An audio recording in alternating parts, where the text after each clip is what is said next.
Metal carbonyl, last वाला metal carbonyl वाला वापस से। अच्छा लास्ट 30। अच्छा आ गया। को क्या समझ में नहीं आया पहली बात बताओ। हाँ कुछ तो ऐसी कि हाँ ठीक है ये नहीं आया।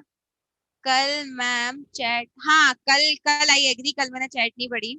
हाँ हाँ हाँ। हाँ मेटल कार्बोनिल तो मैं वापस बता देती हूँ, उसके अलावा और कुछ। उसके अलावा आप लोगों को सीएफटी तो आ गया था ना। सीएफटी तो आ गया था ना सब लोगों को। हाँ डिस्कशन तो करवाना है ही। आज मैं सोच रही हूँ आज आप लोगों का सारा डिस्कशन करवा दूँ, सारे चैप्टर। फाइनली हम लोग ऑर्गेनिक मंडे से। ठीक है तो मैं मेटल कार्बोनिल वापस से बता देती हूँ आपको।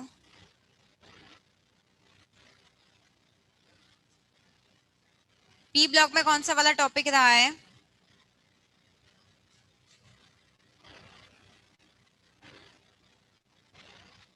हाँ सॉल्यूशन में डाउट होंगे, अब सॉल्यूशन बता दूंगी, कोई दिक्कत नहीं है। पी ब्लॉक में एक्सरसाइज में, एक्सरसाइज तो हम आज करेंगे पी ब्लॉक की। और कुछ? मेटलर्जी तो हट चुका है, मेटलर्जी है ही नहीं आपके। दीक्षांत मेटलर्जी हट चुका है। कृष्णा एक्सरसाइज आज डिस्कस करेंगे। आदेश हम लोग रिवर्स डायरेक्शन में चलते जाएंगे, ठीक है। सबसे पहले हम लोग कोऑर्डिनेशन की डिस्कस करेंगे, ताकि अगर सॉल्यूशन की रह भी गई ना तो आप लोगों को टाइम मिल जाएगा। मतलब सॉल्यूशन में जो जो भी रह जाएगा तो आपको और टाइम मिल जाएगा क्वेश्चंस करने के लिए। बहुत सारे बच्चे क्या पता सॉल्यूशन तक पहुंचे ही नहीं हो क्वेश्चंस में।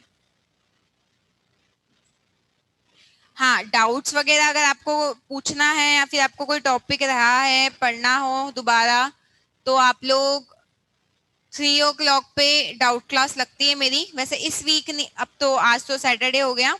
मंडे से ध्यान रखना 3 o'clock पे मेरी डाउट क्लास लगती है सेकंड फ्लोर पे। 3 o'clock पे मेरी डाउट क्लास लगती है सेकंड फ्लोर पे। किसी भी स्टूडेंट को कोई टॉपिक पढ़ना हो, समझना हो, कुछ डाउट हो, तो आप 3 o'clock पे सेकंड फ्लोर पे, रूम नंबर नहीं, वहां पे बाहर ही काउंटर पे। पी ब्लॉक बाद में, नहीं नहीं पी ब्लॉक में इतना कुछ हो नहीं है। पी सारा फ्लो फ्लो में सारा एक साथ में डिस्कस करवा दूंगी मैं। सेक्शन 9.7 स्टार्टिंग से क्या करूं शिवम?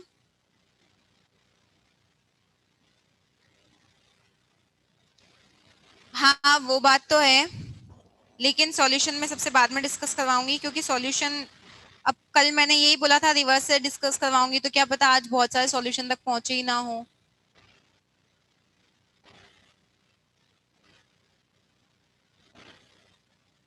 हाँ कोऑर्डिनेशन से स्टार्ट करवाऊंगी मैं। हाँ डायमैग्नेटिक कलरलेस होता है।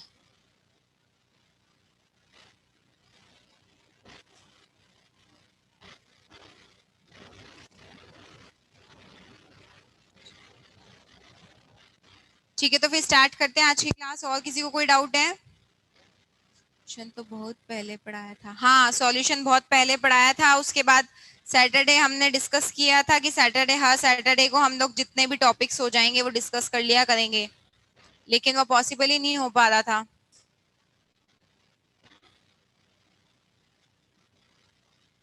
हाँ सीएफटी में स्क्वायर प्लेनर नहीं पढ़ाया है, क्योंकि स्क्वायर प्लेनर नहीं है सीबीएसई में अभी। आप लोगों के समझ रहे हो, बोर्ड्स में स्क्वायर प्लेनर का नहीं है। स्क्वायर प्लेनर में अलग तरह से स्प्लिटिंग होती है।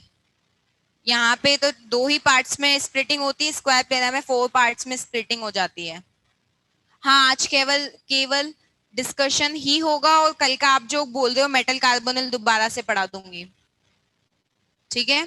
स्क्वायर प्लेनर जो है वो मैंने बताया आपको कि स्क्वायर प्लेनर वाला जो होता है वो है नहीं बोर्ड में, सिर्फ टेट्राहेड्रल का है। ठीक है और किसी को कोई डाउट?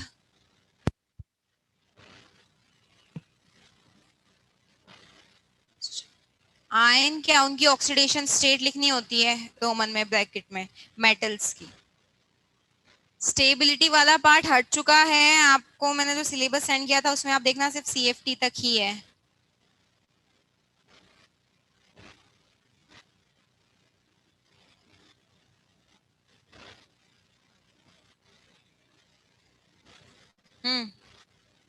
वही बताया था ना मैंने आपको कि सिग्मा पाई दोनों ही वो कैरेक्टर होते हैं उस बॉन्डिंग में, समझ रहे हो? हाँ तो स्टार्ट अभी आज वापस से डिस्कस करेंगे हम कि वहां पे कैसे सिनर्जिक इफेक्ट आता है, कैसे सिग्मा बॉन्ड वीक होता है तो वहां पे पाई बैक बॉन्डिंग हो जाती है। नेचर ऑफ बॉन्डिंग क्या होता है? बैक बॉन्डिंग हो जाती है वहां पे। आज भी ब्लैक है स्क्रीन थोड़ी। स्क्रीन क्लियर है या नहीं है ये बात बताओ। मैंने तो कल का देखा लेक्चर मेरा खुद का। कल का लेक्चर तो मुझे इतना गड़बड़ नहीं लगी कि समझ में नहीं आ रहा हो। मेटल कार्बोनिल वाला तो क्लियर थी स्क्रीन, तो वॉइस भी आई रही थी। ठीक है फिर भी एक बार और एक्सप्लेन कर देती हूँ मैं। आज तो सब सही है? ठीक है चलो। मेटल कार्बोनिल बताना है क्या जो ऑनलाइन है? या फिर अगर एक दो स्टूडेंट ही हैं तो आप आ जाना मंडे के दिन 3 o'clock पे।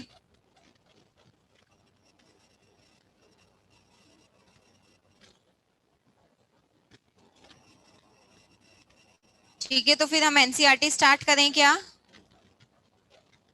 हाँ जो कल नहीं आए थे वो ऐसे नहीं कि ठीक है कोई बात नहीं चलो बता ही दो और क्या कर देंगे हम, हैं? मेटल कार्बोनिल बताना है या नहीं बताना है? कल बताया था ना सीओ में किस तरह से बॉन्डिंग हुई थी एमओटी से। प्रैक्टिकल एग्जाम तो कुछ नहीं प्रिपेयर करना है, स्कूल ने पहले ही प्रिपेयर कर रखा होगा आप लोगों के लिए प्रैक्टिकल एग्जाम तो। सिनर्जिक बॉन्डिंग, अच्छा।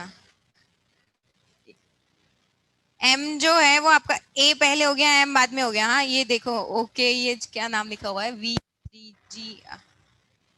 डिस्कशन ठीक है चलो अब डिस्कशन चालू करवा देते हैं। मेटल कार्बोनिल एक बार में जल्दी से बता देती हूँ 2 मिनट में।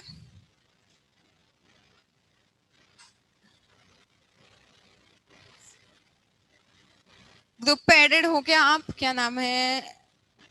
अभय। मैंने कल मेटल कार्बोनिल में आपको बताया था कि सीओ जो होता है सीओ का हम लोगों ने मॉलिक्यूलर ऑर्बिटल डायग्राम बना के देखा था कि यहाँ पर किस तरह से जो पाई एंटी बॉन्डिंग वाले, जो पाई एंटी बॉन्डिंग में वेकेंट है, वेकेंट थी पाई एंटी बॉन्डिंग में, और यहाँ पे ये क्या होता है सिग्मा 2p z। ठीक है जल्दी से एक क्विक रिवीजन करवा दे रही हूँ बाबाश ने, अभी इधर ध्यान दो। सिग्मा 2p z यहाँ पे पाई 2p x और यहाँ पे पाई 2p y होता है। सीओ में अगर देखा जाए तो यहाँ कार्बन, यहाँ पे ऑक्सीजन, टोटल 6 इलेक्ट्रॉन फिल करने थे, 6 इलेक्ट्रॉन फिल कर दिए थे। यहाँ पे पाई एंटी बॉन्डिंग वाला आ जाता है, यहाँ पे भी pi anti bonding 2p x 2p y आ जाता है। ठीक है अब यहाँ पे आपको मैंने बताया था कि सबसे पहले कौन से ये सिग्मा वाले इलेक्ट्रॉन्स निकलेंगे। अगर मैं कार्बन मोनोऑक्साइड का डायग्राम बनाऊं, कार्बन मोनोऑक्साइड दिखता कैसा है, तो ये इस तरह से था कार्बन मोनोऑक्साइड, जिसमें कार्बन के पास में एक लोन पेयर होता है और ऑक्सीजन के पास में एक लोन पेयर होता है। ठीक है कार्बन का ये जो लोन पेयर मतलब ये ऑर्बिटल ये कैसी है, फिल्ड, फिल्ड करके ऐसे मैंने बता दिया। बाकी की इसकी एंटी बॉन्डिंग वाली कैसी होती है, खाली होती है। कार्बन मोनोऑक्साइड में कार्बन की एंटी बॉन्डिंग वाली ऑर्बिटल्स खाली होती हैं। सिमिलरली ऑक्सीजन के पास में लोन पेयर होता है, ये रहा ऑक्सीजन, ऑक्सीजन के पास में ये रहा लोन पेयर, इसमें ये वेकेंट ऑर्बिटल्स। अब ये क्या करता है, यहाँ पे मेटल है, मेटल के पास में 5d ऑर्बिटल्स होती हैं। कितनी होती हैं? 5d ऑर्बिटल्स होती हैं मेटल के पास में, 1 2 3 4 5। ठीक है अब यहाँ पे ये क्या करता है कि इस तरह से बना लो इसको, लिगेंड है ये, इसका काम क्या है, लोन पेयर डोनेट करना। ये मेटल के वैकेंट डी ऑर्बिटल में लोन पेयर को डोनेट कर देता है, वैकेंट डी ऑर्बिटल में लोन पेयर को डोनेट कर देता है। लेकिन ये सिग्मा बॉन्ड से फॉर्म होता है, सिग्मा बॉन्ड फॉर्म होता है, लेकिन जो बॉन्डिंग होती है वो क्या होती है, इतनी स्ट्रांग नहीं होती है। बॉन्डिंग जो होती है वो सिग्मा बॉन्ड होता है, इतना स्ट्रांग नहीं होता है। So just only and only in order to strengthen this bond, ये मेटल क्या करता है, अपने फील्ड जो अपने इलेक्ट्रॉन्स हैं वो किसको दे देता है, कार्बन, सीओ की ये जो वेकेंट ऑर्बिटल से पाई एंटी बॉन्डिंग वाली इनको दे देता है, ठीक है। इसी को हम बोलते हैं सिनर्जिक इफेक्ट, जो कि क्या करता है, स्ट्रेंथन कर देता है बॉन्ड को। सिनर्जिक इफेक्ट जो कि क्या कर देता है, स्ट्रेंथन कर देता है बॉन्ड को बिटवीन मेटल एंड सीओ, ठीक है। ये इस तरह से आपको लिख के आना है कि इसमें बैक बॉन्डिंग हो जाती है, ये इस तरह से होता है, निकल टेट्रा कार्बोनिल इस तरह से होता है। एग्जैक्टली नहीं नहीं, यहाँ पे ये देखो आप, ये जो ये वाले इलेक्ट्रॉन्स कार्बन सीओ में, ये वाले जो इलेक्ट्रॉन्स होंगे ये ही पार्टिसिपेट करेंगे किसमें, यहाँ पर ये ही क्या करेंगे, इलेक्ट्रॉन देंगे। और एक्सेप्ट करने के लिए ये वाली ऑर्बिटल्स एक्सेप्ट करने के लिए होती हैं, और ये बाहर वाली ऑर्बिटल है ये डोनेट करेगी लोन पेयर, ठीक है। आगे बात समझ में क्लियर हो गया? ये एक बार मैंने थोड़ा जल्दी से एक बार आपको बता दिया। स्टार्ट करते हैं रिवीजन। रिवीजन क्या, सॉरी, एनसीईआरटी डिस्कशन, ठीक है।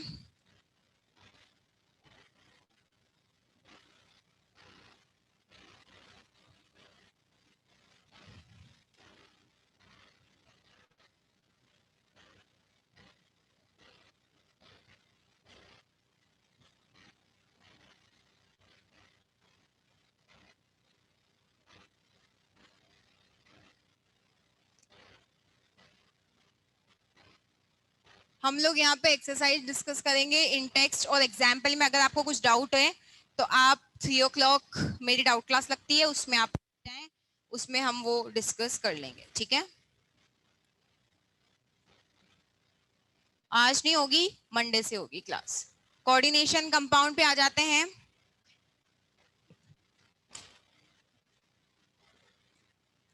एक मिनट एग्जाम्पल जो है मैंने बताया ना, आप क्लास के बाद है ना, आज ही पूछ लेना है, आज ही पूछ लेना आप क्लास के बाद। कोऑर्डिनेशन कंपाउंड में आ जाओ। कोऑर्डिनेशन कंपाउंड में सभी स्टूडेंट्स अपनी अपनी एनसीईआरटी बुक्स ओपन कर लें और उसमें टेक्स्ट बुक के क्वेश्चंस पे आ जाएं। फर्स्ट क्वेश्चन देखो, एक्सप्लेन, कौन सी वाली, स्टेबिलिटी वाला, नहीं नहीं हाँ वो तो मुझे पता है, पर स्टेबिलिटी वाला है क्या, या हट रिमूव हो चुका है? रिमूव हो चुका है ना, ये मैंने जो आपका डिडक वाला सिलेबस है देखो, उसमें लास्ट जो था ना सीएफटी तक ही है, तो एक बार चेक करो।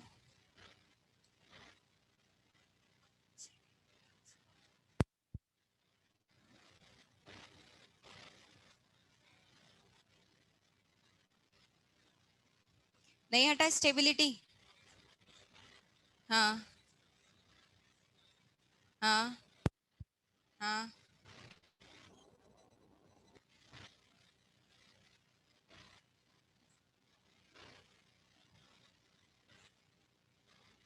अच्छा, हाँ, और मतलब मैं ग्रुप पे भी शेयर कर दूंगी कि जो जो टॉपिक्स हैं ना आपके सिलेबस में, वो वाला मैं एक बार ग्रुप पे शेयर कर दूंगी, उसमें लास्ट सीएफटी तक ही दे रखा है।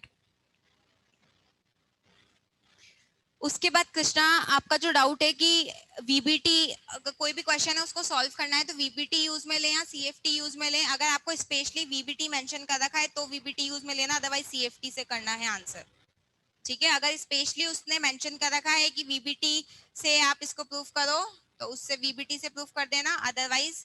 और दूसरी चीज, अगर आपको हाइब्रिडाइजेशन के बारे में भी पूछा हुआ है उसने, है ना, तो वीबीटी की हेल्प भी ले लेना हाइब्रिडाइजेशन के लिए, ठीक है। हम्म। नहीं प्रियांक, इतना टाइम नहीं है, ठीक है। वो स्कोप में ही है, आपकी बुक के बाहर है, तो मैं बुक के टॉपिक्स ही नहीं बता रही हूँ जो हट चुके हैं, तो फिर मैं बाहर का कैसे बता दूंगी, ठीक है। मैं बुक के टॉपिक से, ठीक है। अभी हमारे पास कम टाइम है, चलो अब स्टार्ट करते हैं। Explain the bonding in coordination compounds in terms of Werner postulates. आवाज नहीं, वर्नर के पोस्टुलेट्स के अकॉर्डिंग बताया था ना, 2 टाइप की वैलेंसी होती है, प्राइमरी वैलेंसी और सेकेंडरी वैलेंसी। प्राइमरी वैलेंसी जो होती है वो नॉन आयोनाइजेबल होती है, और जो सेकेंडरी वैलेंसी होती है वो आयोनाइजेबल वैलेंसी होती है। कुछ याद आ रहा है? प्राइमरी वैलेंसी क्या होता है? ऑक्सीडेशन स्टेट, है ना, ऑक्सीडेशन नंबर किसका, सेंट्रल मेटल एटम का। और जो सेकेंडरी वैलेंसी होती है वो क्या होती है, कोऑर्डिनेशन नंबर, ठीक है। हाँ वही वही आपको उसी तरह से एक्सप्लेन करना है उसमें कोई भी एक एग्जांपल लेके आप ये ऐसे एग्जांपल बता देना, आयोनाइजेबल और ये वाली इस टाइप से बॉन्ड है, नॉन आयोनाइजेबल, इस टाइप से एग्जांपल भी लेके बता देना। इसके दो पोस्टुलेट्स लिख देना जो भी है ना, और उस तरह से एक एग्जांपल लेके कि भाई ये आयोनाइजेबल होते हैं, ये नॉन आयोनाइजेबल होती है, यही आपको एक्सप्लेन करना है इसमें वर्नर थ्योरी में। वो पूरा मत लिखने लग जाना, उसके एक्सपेरिमेंट क्या थे। इंटेक्स मैंने बताया ना, इंटेक्स क्वेश्चन और एग्जाम्पल जो है वो आपकी, अच्छा लाओ बुक दो बुक।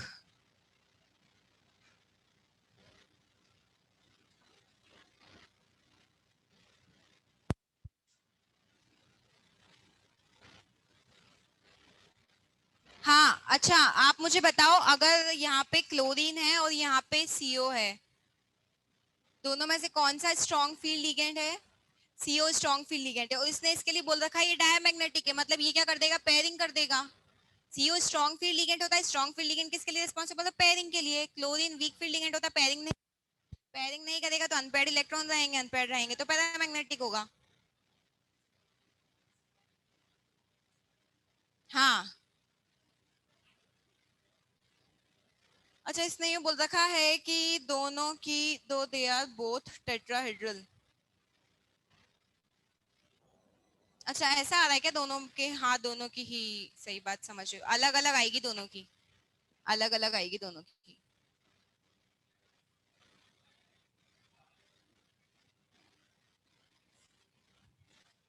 NiCO होल 4 में निकल जो है वो जीरो ऑक्सीडेशन स्टेट होती है निकल की। निकल का जो टेट्रा कार्बोनिल होता है उसमें उसकी जीरो ऑक्सीडेशन, यहाँ की कौन सी है, टू ऑक्सीडेशन स्टेट है। समझ रहे हो? एक बार ही बना के उसके बाद फिर अभी, ठीक है क्लास के बाद में एक बार हम ये डिस्कस कर लेंगे इसको।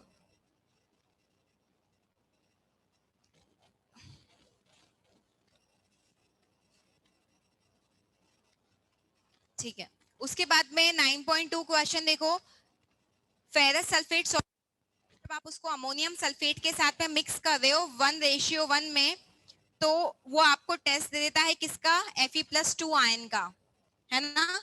जबकि copper sulphate solution mixed with aqueous ammonia in 1:4 does not give test of कॉपर+2 आयन। मतलब फर्स्ट वाला जो होगा ये Fe+2, ये कर रहा होगा, डबल सॉल्ट फॉर्म कर रहा होगा, डबल सॉल्ट फॉर्म कर रहा होगा, तभी तो जाके वो आयन का क्या कर देगा, टेस्ट दे देता है।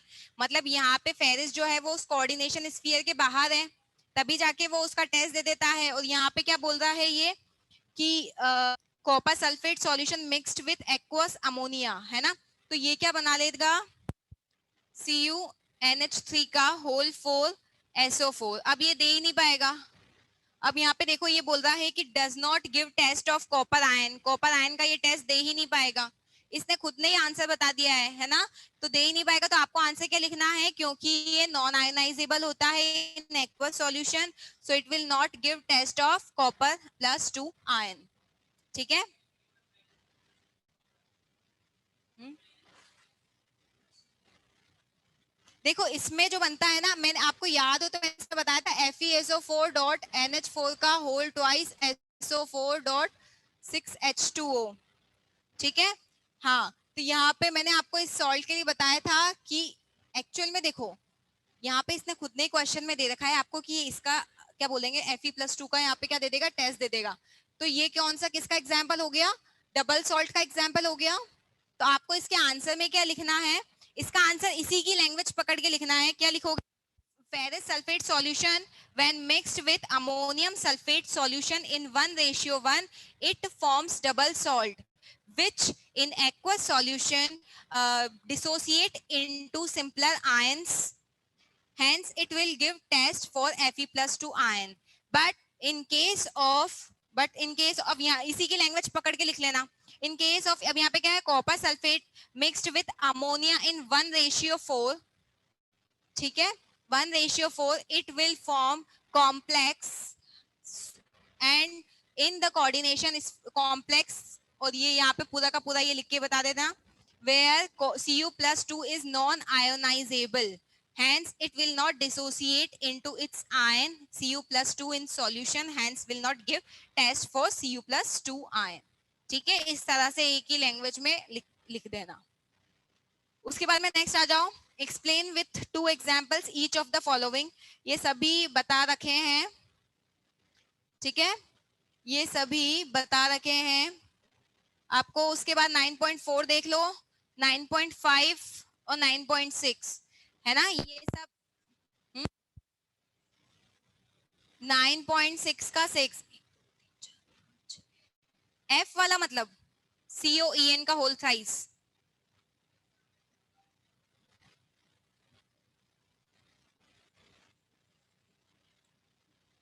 सिक्स मतलब यही है ना कि CO का होल साइज वाला कॉम्प्लेक्स है क्या?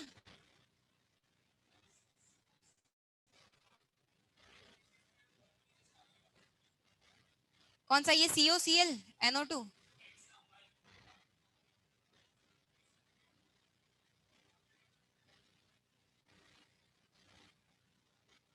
कुछ बुक्स में थोड़ा अलग है, कुछ में अलग है, एक मिनट बताओ मुझे।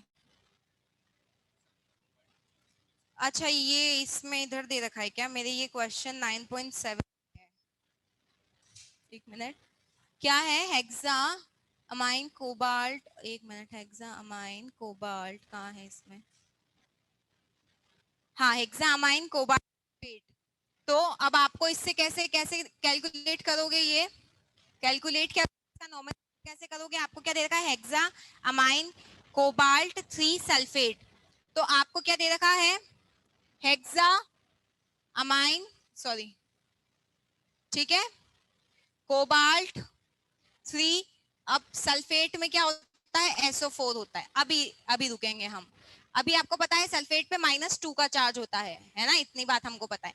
तो अब मुझे एक बात बताओ कि यहाँ पे कोबाल्ट के ऊपर कितना चार्ज बोल रहा है? वो +3 का चार्ज बोल रहा है। तो कोबाल्ट के ऊपर, अब यहाँ अमोनिया तो 0 होता है, तो मतलब कोबाल्ट पे ऊपर चार्ज क्या आ गया? 3 आ गया। और यहाँ पे अब इसको क्या कर दो? क्रॉस कर दो। क्या कर दो? क्रॉस कर दो। तो यहाँ 2 किधर आ जाएगा? इधर आ जाएगा। और 3 किधर आ जाएगा? इधर आ जाएगा। समझ गए? समझ रहे हो? SO4 पे हमेशा -2 का चार्ज होता है, ध्यान रखना। उसके बाद में नेक्स्ट आइसोमेरिज्म हट चुका है, जो GI ये सब हटाओ। उसके बाद नेक्स्ट आ जाओ क्वेश्चन नंबर 12 पे। 12 पे स्टार मार्क कर लो, 12 पे स्टार मार्क कर लो।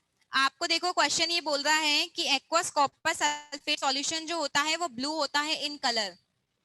में टेट्राहेड्रल ही दोनों, बस क्लोरीन वाले में 2 अनपेयर्ड इलेक्ट्रॉन होंगे।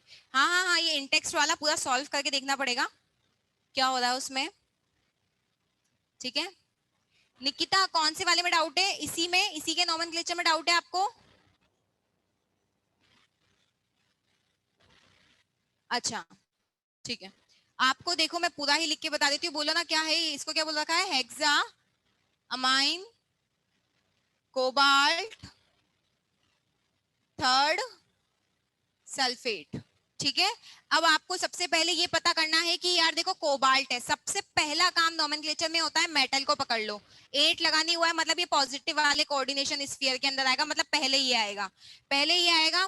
तो कोबाल्ट को लिख दो। उसके बाद क्या है? अमीन, अमीन को क्या लिखते हो? NH3। उसके बाद हेक्सा का क्या होता है? 6, ठीक है। उसके बाद अभी रुक जाओ, है ना, सल्फेट यहाँ पे लिख दो। सल्फेट क्या होता है? SO4 पे -2 का चार्ज। अब इस पे क्या चार्ज आएगा कि कोबाल्ट पे +3 हो जाए? इस कोऑर्डिनेशन स्फीयर पे क्या चार्ज आए? अब जैसे कोबाल्ट पे 3 हो जाए और 0, तो कोऑर्डिनेशन स्फीयर पे कितना चार्ज आना चाहिए? +3। मैंने हमेशा क्या बताया, इसको हम x मानते थे, इसको करके इक्वल टू का जो इस पे साइन साइन होता था वो लिखते थे। तो वैसे यहाँ पे इसको क्या मानोगे आप? 3 + 0, तो यहाँ पे कितना हो जाएगा? +3। अब इसको क्रॉस कर देते हैं। जैसे कि एल्यूमिनियम क्लोराइड है, एल्यूमिनियम पे +3 होता है, Cl पे -1 होता है यार, इसको तो क्रॉस करके AlCl3 लिख देते हैं ना हम। तो वैसे यहाँ पे क्या आ जाएगा? 2 आ जाएगा। और यहाँ पे क्या आ जाएगा? इसका होल साइज, ठीक है। इसी का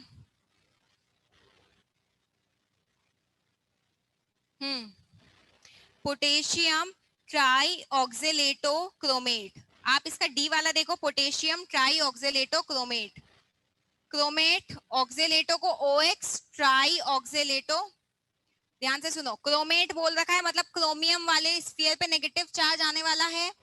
और यहाँ पे ऑक्सीलेटो, ऑक्सीलेटो पता है क्या होता है? सीओ माइनस बाइडेंटेंट लिगेंड होता है, सीओ माइनस बाइडेंटेंट लिगेंड होता है। कौन? ऑक्सीलेट, ये होता है ऑक्सीलेटो, है ना। इसको हम क्या बोलते हैं? ऑक्सीलेटो, नाम लिखते हैं ना तभी हम इसको बोलते हैं ऑक्सीलेटो, इसको। अब यहाँ पे देखो, इस पे चार्ज कितना होता है? -2 का चार्ज होता है, ठीक है। अब इसने क्रोमियम पे कितना चार्ज दे रखा है ब्रैकेट के अंदर क्वेश्चन में? हाँ, क्रोमेट पे दे रखा है 3 +3 चार्ज। अब आप मुझे एक बात बताओ, अगर क्रोमेट पे 3 चार्ज है, इस पे कितना हो जाएगा? +3 इंटू -2। बोलो, समझ में आया ये कैसे हुआ? इस पे हम क्या करते थे, इसका x मानते थे प्लस दिस, और इस पूरे डब्बे पे चार्ज देखते थे। सिर्फ और सिर्फ इसको इसको कंसीडर करो, सिर्फ और सिर्फ इस वाले पार्ट को कंसीडर करो। इस पे कितना हो जाए? इस पे कितना दे रखा है आपको क्वेश्चन में? 3 दे रखा है, +3 इंटू एक ऑक्सीलेट पे कितना होता है? -2 का चार्ज। अब हमें नेट चार्ज यहाँ पे आ जाएगा, डब्बे पे कितना चार्ज आएगा? डब्बे पे कितना चार्ज आ जाएगा? 3 की -3। ब्रैकेट के अंदर दे रखा है ना आपको, क्रोमेट के अंदर का। 2 है कि 3 है? हाँ, फोर्थ में 3 दे रखा है। फोर्थ नहीं, 6 वाला बता दी हूँ। 6 वाला पूछा था कि फोर्थ वाला पूछा था? 10th में कैसे होगा? फोर्थ भी टेट्रा साइनिडो निकलेट, वही, ये भी आप इसे ही करोगे। एक मिनट, ये वाला समझ लो पहले, अब ये वाला बताने लग गई हूं तो मैं, ठीक है। हाँ, ये पोटेशियम वाला जो मैं बता रही हूँ, ये वाला है आपके फोर्थ नहीं है, 7th है ये। 9.6 का 9.6 का 7th वाला बता रही हूँ, 7th वाला 9.6 का 7th वाला, समझ गए। इस पे कितना चार्ज आ जाएगा? -3, और यहाँ पे कितना होता है? +1। 3 को इधर लेके आ जाओ, समझ गए। तो ये क्या हो जाएगा? ओवरऑल आपका इस तरह से आप फॉर्मूला लिखोगे। और कौन सा डाउट है इसमें? फोर्थ 6 का ही फोर्थ, 9.6 का ही फोर्थ। प्रियांक, प्रियांक 9. ठीक है, 9.6 का फोर्थ वाला देखो, पोटेशियम टेट्रा साइनिडो निकलेट सेकेंड। तो पोटेशियम पहले लिखा हुआ है, टेट्रा साइनो, टेट्रा मतलब 4, साइनो निकलेट बोल रखा है, मतलब निकल होगा यहाँ पे, 8 लगा हुआ है मतलब नेगेटिव में होगा। उसके बाद यहाँ पे देखो क्या दे रखा है आपको, निकल के ऊपर कौन सा चार्ज है? +2 का चार्ज है। अब आप मुझे बात बताओ, अगर +2 का चार्ज है तो इस डब्बे के ऊपर क्या चार्ज होगा? 2 + 4 इंटू -1, मतलब -2 का चार्ज होगा। इसके ऊपर -2 का, इसके ऊपर +1 का, क्रॉस कर दो तो ये 2 किधर आ जाएगा? इधर आ जाएगा।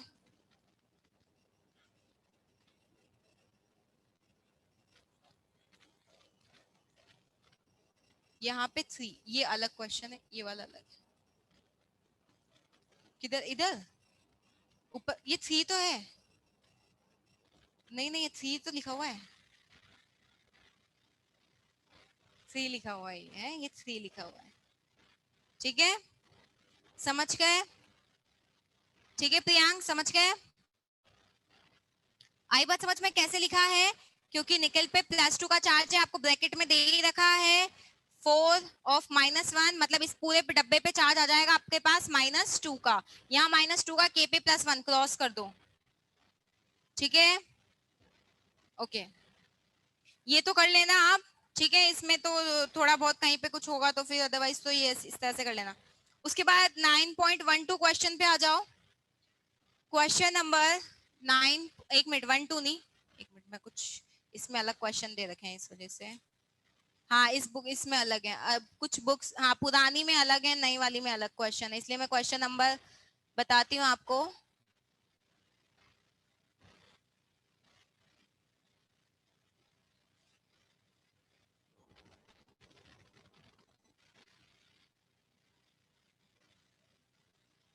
क्वेश्चन नंबर 9.13, बुक के अकॉर्डिंग 9.13, 9.13 डिस्कस करेंगे हम। नई बुक में अलग है ये क्वेश्चन, पुरानी बुक में अलग है क्वेश्चन, तो क्वेश्चन देख के क्वेश्चन नंबर से तो में नहीं आ पाएगा। नई बुक्स में अलग है, पुरानी बुक्स में अलग है। 9.13 का फर्स्ट क्वेश्चन, क्वेश्चन सुन लो ताकि आपको अकॉर्डिंगली पता चल जाए। एक्वस कॉपर सल्फेट जो सॉल्यूशन होता है वो ब्लू होता है कलर में। एक्वस कॉपर सल्फेट जो 9.6 का सारे बता दूं क्या मैं नॉमिनल? थोड़ा बहुत तो समझ जाना ना, एक दो चेक भी करके देख लेना, क्रॉस चेक करके खुद से लिख के आंसर दे के सारे ही नॉमेनक्लेचर में बताऊंगी क्या, डिस्कस करूंगी क्या?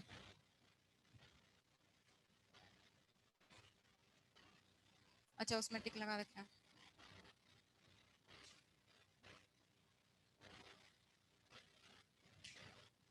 हम्म। अब नेक्स्ट देखो, ये वाला क्वेश्चन इंपॉर्टेंट है। 9.12 पे स्टार लगाओ।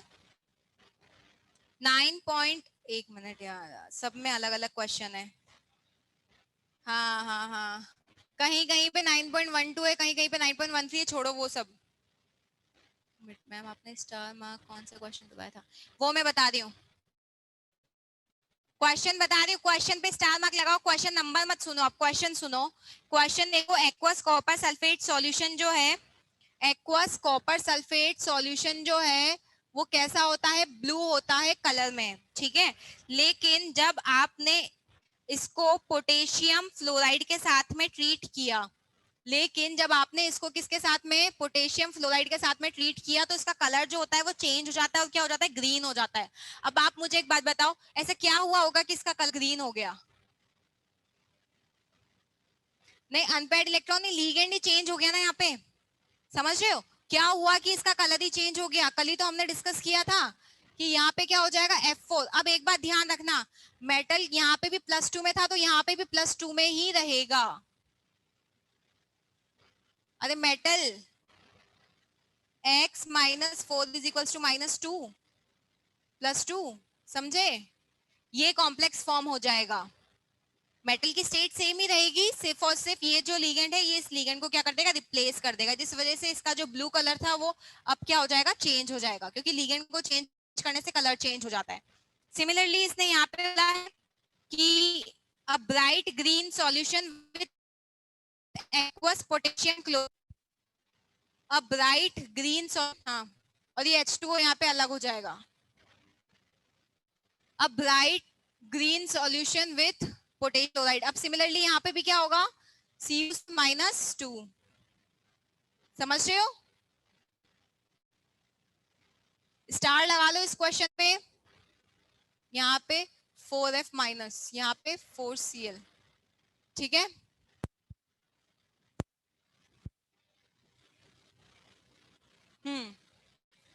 नहीं, वो स्ट्रॉन्ग और उस पर भी डिपेंड करता है, आपको उधर दिया जाएगा कि यहाँ पे अगर इसने इसको रिप्लेस किया है तो कलर चेंज हो जाएगा, समझ रहे हो? हाँ, तो उस अकॉर्डिंग कलर चेंज होगा।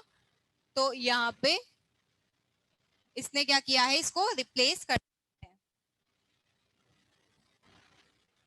हाँ, although H2O is stronger ligand, H2O stronger ligand होता है F- और Cl- से, लेकिन यहाँ पे क्या होता है कि इसके एक्वस सॉल्यूशन में जो आयन होता है ये क्या करता है? इसको रिप्लेस कर देता है।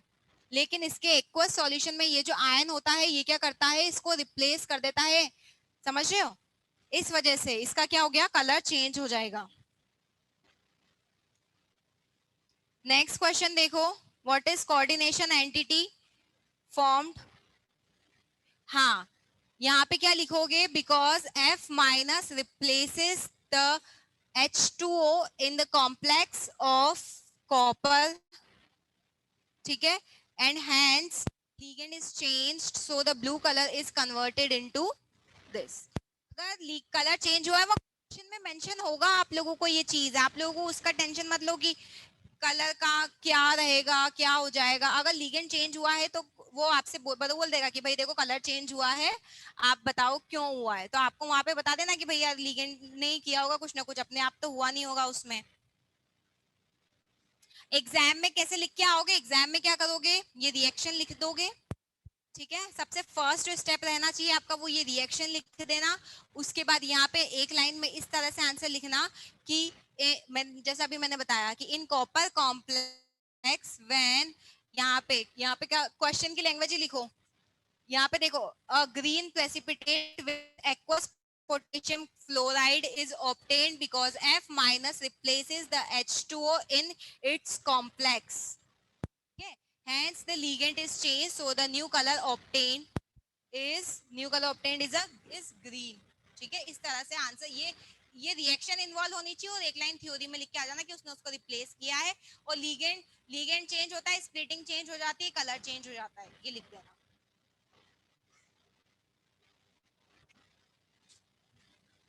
हाँ हाँ, पर ये इक्वेशन उसने लिखी नहीं, उसने इक्वेशन बोली है तो हाँ अपन ने लिख दी, अपन को पर ये लिख के जरूर आना है कि ये फाइनल कॉम्प्लेक्स क्या बनेगा।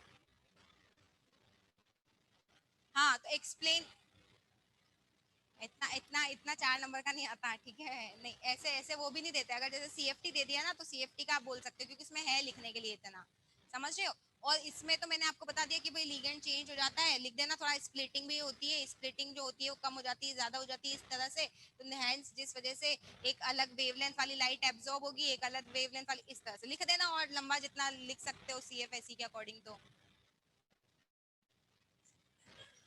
आपने पढ़ा होगा ना कि कॉपर सल्फेट का एक्वस सॉल्यूशन कलर्ड होता है, ब्लू कलर्ड, वो H2O के साथ में तो होता है। हाँ, CuSO4.5H2O होता है, 4 उसके साथ में होते हैं, एक बाहर होता है, समझे, एक बाहर होता है, 4 डायरेक्टली बाउंडेड होता है। उसके बाद में नेक्स्ट देखो आवाज time. What is coordination entity formed when excess of KCN is added to aqueous solution of copper sulfate। अब देखो इस क्वेश्चन पे भी स्टार लगाओ, ध्यान से सुनो। इसने बोल रखा है, अब आपको पता है कि यहाँ पे ये चीज होती है क्या, कॉपर H2O का होल 4+2। अब ये बोल रहा है कि एक्सेस ऑफ KCN आप इसमें ऐड करोगे, एक्सेस ऑफ KCN तो सिमिलर यही क्वेश्चन की वाली लैंग्वेज यूज में लिख देना। अब यहाँ पे क्या आ जाएगा, साइनाइड आ जाएगा। जैसे ही साइनाइड यहाँ पे आया रिप्लेस, क्योंकि इसने आगे की लैंग्वेज में यही बात बोल रखी है। अब यहाँ पे आप क्या कर दोगे, -2 प्लस यहाँ पे 4 आ जाएगा और यहाँ पे 4H2। अब इसने आगे ये बोल रखा है कि why it is that no precipitate of copper sulfide is obtained when H2S is passed through the solution। अगर उसने बोला है अगर H2S को इसमें से पास किया जाएगा तो कोई भी Cu2S फॉर्म नहीं होगा। क्यों नहीं फॉर्म होगा, because there is no free Cu+2 ions. समझ रहे हो, इसने यूं बोला है कि जब आपने एक्वस सॉल्यूशन जो है कॉपर का उसको KCN के साथ में रिएक्ट करवाया तो आपका यहाँ पे कुछ कॉम्प्लेक्स फॉर्म हुआ है। अब जब आपने उसको H2S से पास कराया है तो वो कॉपर फॉर्म नहीं कर रहा है। क्यों नहीं कर रहा है कॉपर सल्फाइड फॉर्म, तो कॉपर सल्फाइड फॉर्म करने के लिए अगर H2S कॉपर आयन फ्री मिलना चाहिए ना इस H2S को, कॉपर आयन फ्री मिलेगा तभी तो ये H2S सल्फाइड बना लेगा। समझ रहे हो, तो कॉपर, अभी कॉपर आयन फ्री है ही नहीं तो कॉपर सल्फाइड कैसे बनाएगा। समझ रहे हो, अब वही लाइन जो मैंने इसमें बताई थी सिमिलर वही की वही लाइन आपको यहाँ पे रिपीट करके लिख देनी है ना, कि as there is no free copper ion is present in the solution, hence there will be no formation of Cu2S, है ना। बुक की लैंग्वेज को ही थोड़ा बहुत इधर आगे पीछे फॉलो कर देना। उसके बाद नेक्स्ट देखो, discuss the nature of bonding in the, हाँ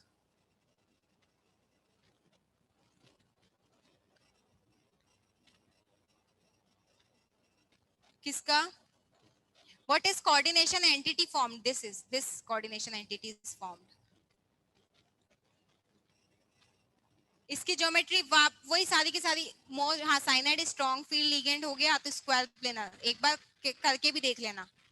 समझ रहे हो, एक बार, हाँ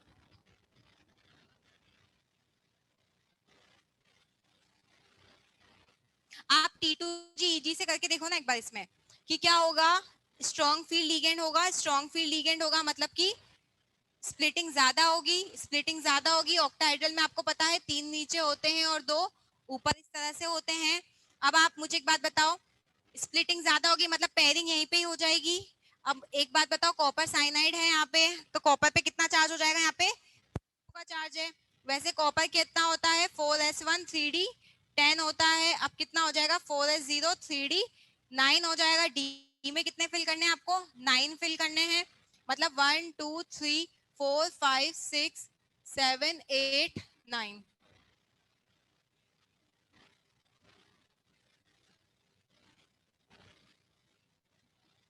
हाँ हाँ हाँ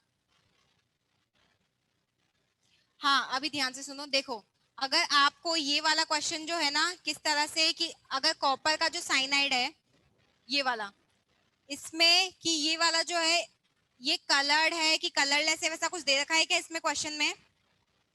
when excess of to the aqueous solution due to the following reaction.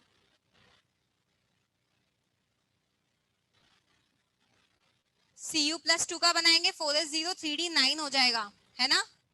तो अब यहाँ पे क्या होगा कि एक ये जो इलेक्ट्रॉन होता है, जैसा मैंने बताया था ना कि वहां जो वीबीटी में एक्सेप्शन आ रहा था कि अगर हम देखें तो स्क्वायर प्लेनर हो रहा था, लेकिन एक्चुअल में कैसा था वो, सॉरी, देखने में तो वो कैसा हो रहा था टेट्राहेड्रल, लेकिन एक्चुअल में कैसा हो रहा था वो स्क्वायर प्लेनर। तो ये उसी एक्सेप्शन के अंदर आ गया है। तो वो एक्सेप्शन का शायद ही अगर आपसे बनवाए तो, समझ रहे हो, एक्सेप्शन का ग्राफ अगर एक्सेप्शन वो आपसे बनवाएगा, क्योंकि आप सारे कॉम्प्लेक्सेस याद नहीं करके रख सकते। इस चैप्टर में 2-3 ऐसी बातें हैं, एक तो आप सारे कॉम्प्लेक्सेस याद नहीं रख सकते, तो उनमें एक्सेप्शंस भी कितने याद रख के करके रखोगे।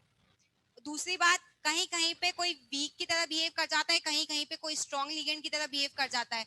जैसे चलो अपन साइनाइड और सीओ को तो फिर भी मान लेते कि चलो ये स्ट्रॉन्ग है, लेकिन कुछ ऐसे कंपाउंड्स भी होते हैं जैसे अमोनिया है, अमोनिया को हम नहीं कह सकते कि स्ट्रॉन्ग की तरह बिहेव करेगा, कहीं पे बी वीक की तरह कर देता है, कहीं पे पेयरिंग नहीं करता है ना। तो कुछ कुछ एक्सेप्शंस भी आते हैं इसमें, तो वो जहां जहां पे एक्सेप्शंस आएंगे ना वहां वहां पे भी देखेंगे अभी हम आगे, समझ रहे हो। कुछ कुछ इसमें एक्सेप्शंस भी आएंगे, जहां जहां पे एक्सेप्शंस आएंगे वहां वहां पे देखेंगे।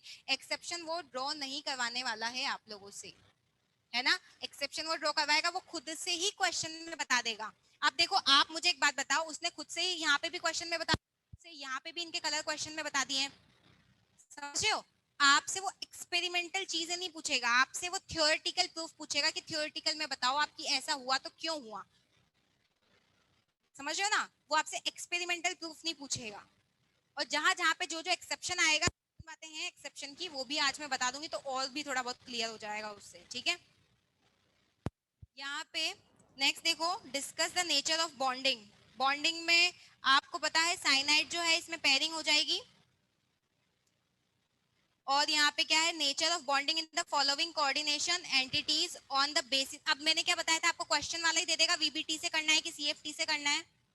तो अब समझ रहे हो, अगर उसने क्वेश्चन में ही दे दिया कि वीबीटी यूज करना है तो सीएफटी मत यूज करके आना। हाँ, वो ऑर्बिटल्स जो मैंने बताई थी वीबीटी वाली, क्योंकि इसने क्वेश्चन में ही मेंशन कर दिया वीबीटी। अब ये वाली स्प्लिटिंग मत बता के आ जाना आप। आई बात समझ में। अब आपको यहाँ पे क्या करना होगा, साइनाइड वाले में वीबीटी ड्रॉ कर लेना। फ्लोरीन आपको पता है बहुत ही ज्यादा वीक फील्ड लिगेंड होता है। उसके बाद में नेक्स्ट हम देखेंगे ऑक्जेलेट को। ऑक्जेलेट जो होता है यहाँ पे ध्यान से देखो, ऑक्जेलेट में सीओ जो है, एक बात ध्यान से सुनो, ये जो होता है ऑक्सिलेट ये वीक फील्ड लिगेंड होता है। अब एक बहुत इंपॉर्टेंट बात है, ध्यान से सुन लो, बहुत इंपॉर्टेंट बात है, ध्यान से सुनो। ऑक्सिलेट जो होता है ये वीक फील्ड लिगेंड होता है।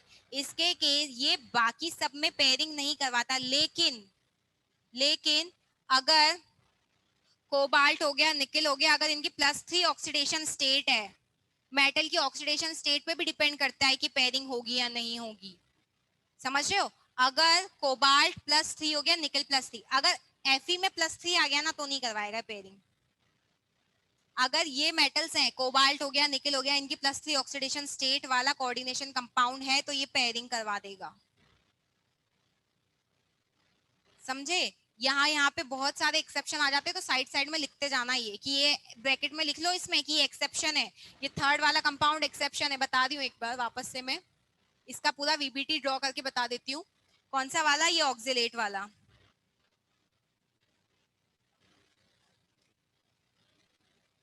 ये अभी आते जाएंगे अभी एक्सरसाइज में आते जाएंगे एक्सेप्शंस। एक मिनट, एक पी ऑर्बिटल में चला जाएगा तो dsp2 बन जाएगा। हाँ वही आदेश।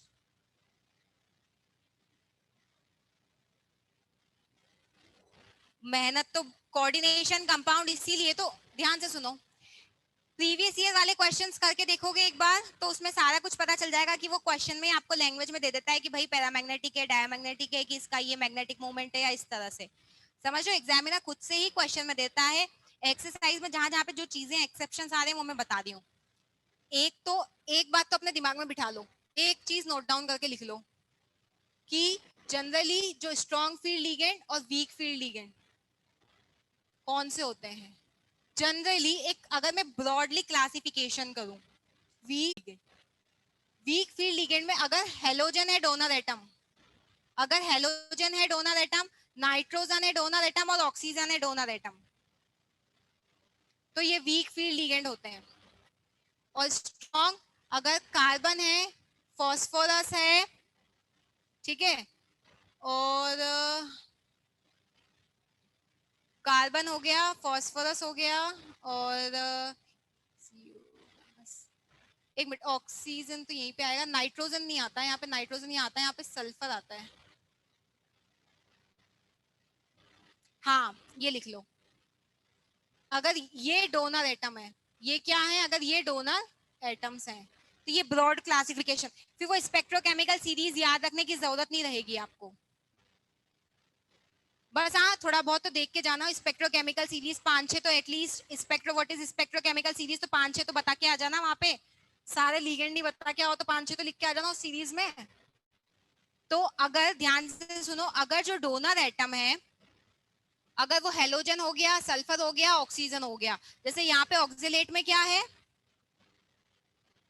ऑक्सीजन है, ऑक्सीजन है, H2O में क्या है, ऑक्सीजन है।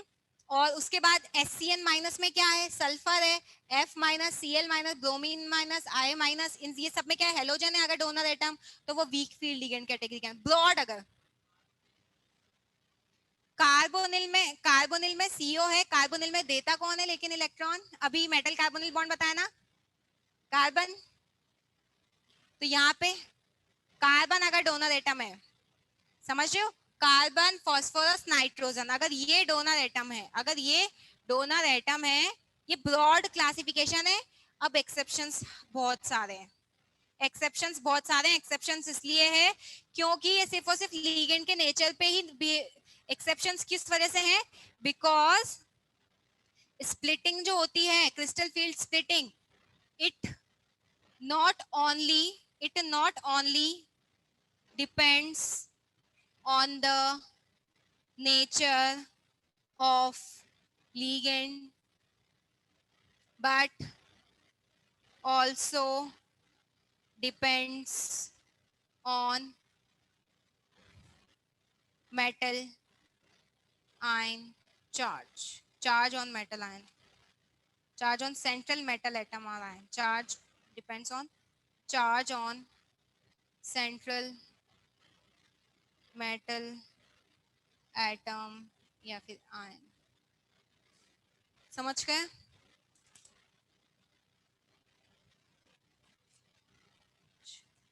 समझ गए ये बात?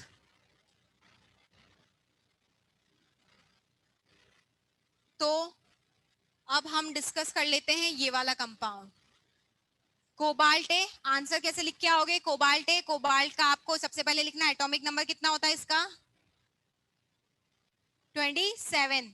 27 को क्या लिखोगे, 4s2 3d7। मैंने क्या बताया था, सिर्फ और सिर्फ क्रोमियम और कॉपर के अलावा 4s2 सब में लिख देना, और डी में 20 से ज्यादा हो उतने लिख देना। पर हमें कोबाल्ट से मतलब नहीं, हमें कौन सी स्टेट से मतलब है, कोबाल्ट की +3 से मतलब है, +3 में लिगेंड अप्रोच करेगा। तो यहाँ पे क्या बनाओगे, 4s0 3d6, ठीक है, 3 इलेक्ट्रॉन्स यहाँ पे रिमूव कर दिए अब आपने। अब यहाँ पे किस तरह से हो जाएगा, 3d6 बना दो,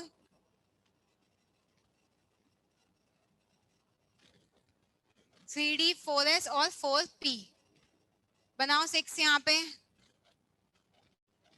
ठीक है। अब यहाँ पे इसका हो गया, लेकिन जैसे ही इसको लिगेंड ने अप्रोच किया, कोबाल्ट अपनी +3 ऑक्सीडेशन स्टेट में है, ऑल्दो ये वीक फील्ड लिगेंड है, ऑल्दो ये वीक फील्ड लिगेंड होता है, लेकिन इसके केस में पेयरिंग हो जाती है। लेकिन एक्सेप्शन लिख लो, उसमें ब्रैकेट में एक्सेप्शन है।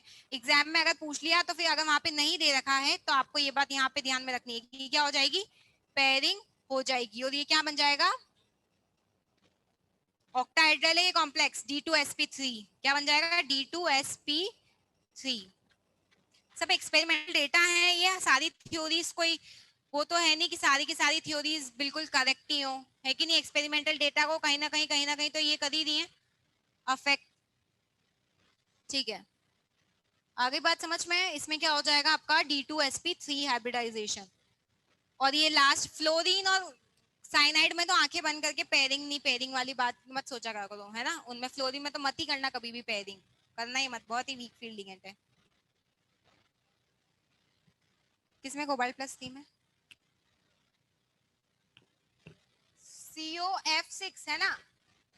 अब वो वो एक्सेप्शन किसके लिए था, ऑक्जेलेट के लिए था। किसके लिए था वो, ऑक्जेलेट के लिए था। ऑक्जेलेट, आपको पता है ऑक्जेलेट जो है ये डाई बाइडेंटेड लीगेंट है, ठीक है। ये बाइडेंटेड लीगेंट है, इस वजह से भी ये क्या करता है, इसको इस तरह से भी ले सकते हो भाई, बाइडेंटेड लीगेंट है, ऑल्दो ये वीक फील्ड लीगेंट है, लेकिन ये मेटल की अगर +3 ऑक्सीडेशन स्टेट हो, उसमें भी कुछ ही मेटल्स की तो। लेकिन फ्लोरीन जो होता है वो कुछ ज्यादा ही वीक फील्ड लीगेंड होता है, उसके सामने तुम +3 लेके आ जाओ, वो उसको कोई मतलब नहीं है, समझ रहे हो। यहाँ पे ये क्या है, ये एक्सेप्शन नहीं है। आपको तो पता है कि भाई फ्लोरीन वीक फील्ड लिगेंड है, पेयरिंग नहीं करवानी है, पैरामैग्नेटिक होगा ये, सीधी बात है। ठीक है, ऑक्सिलेट के केस में याद रखना, अगर कोबाल्ट आ जाए पेयरिंग करवा देना। 3 नहीं करवाएगा ना, 6 बॉन्ड बनाएगा ना, 1 2। ठीक है, नेक्स्ट आ जाओ, draw figure to show splitting of degenerated d orbital in an octahedral crystal field। Ma'am but oxalate ion will form stable complex, हाँ नो डाउट। ऑक्सिलेट आयन के अगर मैं कॉम्प्लेक्सेस की स्टेबिलिटी की बात करूं, स्टेबल होते हैं वो, बिकॉज चिलेशन 0.15 में दोनों दोनों फ्लोरीन है, दोनों फ्लोरीन कहाँ है, Fe एक तो, कहाँ दोनों फ्लोरीन दिख गया। और अगर सेटल मेटल 3 पीरियड से या उससे ज्यादा हमेशा पेयरिंग होगी, तरफ होंगे सब, उससे ज्यादा तो हमेशा पेयरिंग होगी। हाँ हाँ हाँ, बिल्कुल सही बात कही है, ये बिल्कुल सही बात किसने कही है, 1 मिनट, ये बात भी मैं बताने वाली थी। अरे यार चले गया ऊपर, किसका नाम था ये बस। हाँ हाँ, नहीं नहीं कोई बात नहीं, अभी नाम तो अपना लिखते नहीं है ना पूरे। हाँ हाँ, मिसप्रिंट होगा आपकी बुक में, ध्यान से सुनो। बाकी अगर ये तो 3D सीरीज है, 3D बहुत समझ रहे हो, फालतू का इतने एक्सेप्शन है। 4D 5D में ऐसा एक्सेप्शंस नहीं आते, वहां पे पेयरिंग हो जाती है, वहां पे पेयरिंग हो जाती है, वहां पे सभी में पेयरिंग हो जाती है। 3D इसमें 4D 5D में, इनमें बहुत एक्सेप्शन आ जाते हैं, समझ रहे हो। इनमें बहुत सारी अलग अलग ये इन पे डिपेंड करते हैं बहुत, है ना। चिलेशन हो जाता है तो स्टेबिलिटी हो जाती है, इस तरह से। उसके बाद ज्यादा इसमें नहीं जाना है। 9.15 में देखो, डायग्राम ड्रॉ कर दोगे, स्टार लगा लो, पूछा गया क्वेश्चन है ये। 9.16 भी पूछा गया क्वेश्चन है, 9.17 भी पूछा गया क्वेश्चन है।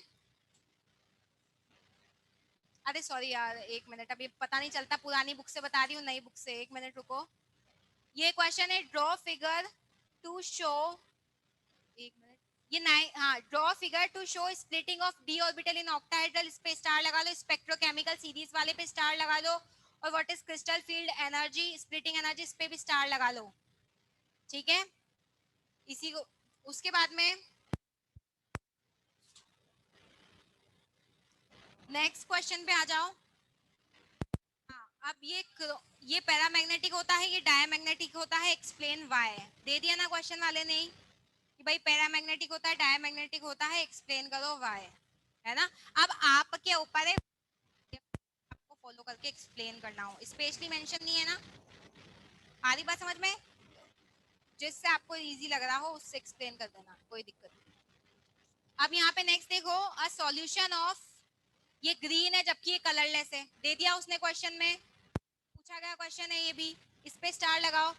A solution of hexa aqua निकल ग्रीन होता है जबकि टेट्रा साइनो निकलेट कलरलेस होता है, स्टार लगाओ। समझ गए, इसने ही बोल दिया है ऐसा ऐसा होता है, अब आपको ये आगे एक्सप्लेन कर देना। उसके बाद ये देखो हेक्सा साइनो, और ये जो है यहाँ पे बोल रहा है कि ये क्या होता है, डिफरेंट डिफरेंट कलर्स देते हैं, are of different colours in aqueous solution, ठीक है। तो यहाँ पे क्योंकि भाई दो डिफरेंट लिगेंड है, तो दोनों की स्प्लिटिंग क्या होगी, अलग अलग होगी, दोनों की स्प्लिटिंग अलग अलग होगी, अलग अलग कलर एब्जॉर्ब करेंगे। इवन मेंस में तो ये पढ़ाया था कि नहीं, पढ़ाया जाता है ये, इस तरह से एक व्हील होता है, तो उस अकॉर्डिंग जो यहाँ पे जो कलर एब्जॉर्ब किया जाता है उसके ऑपोजिट यहाँ पे वो जो कलर रहता है वो शो करता है, वो समझ रहे हो, हाँ वो कलर कलर व्हील जो होता है वो बताते हैं उसमें। Discuss the nature of bonding in metal carbonyl, बता देना भाई साहब, बैक बॉन्डिंग हो जाती है इसमें, इसमें सीओ जो होता है उसमें क्या बोलते हैं, समझ रहे हो, इलेक्ट्रॉन देता है मेटल के वैकेंट में, और मेटल अपने डी वाले सीओ के वैकेंट में पाई एंटी बॉन्डिंग में दे देते हैं, इस तरह। Give the oxidation state, D orbital occupation, coordination number of central metal ion in the following complex, ठीक है। अब इसमें यहाँ पे देखो ऑक्सीलेट दे रखा है, लेकिन कोबाल्ट अपनी +3 में पेयरिंग हो जाएगी।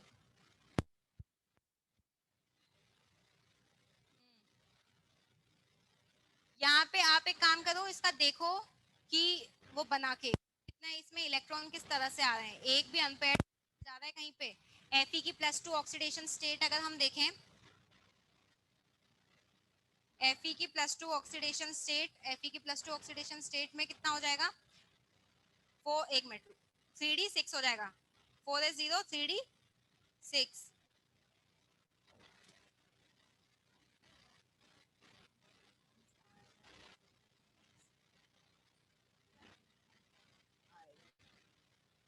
यही होगा, है ना, 4s0 3d6।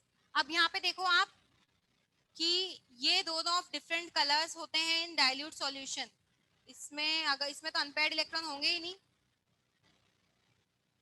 तो ये तो कलरलेस होना चाहिए। 9.8 वाला एक बार मैं देखती हूँ इसको,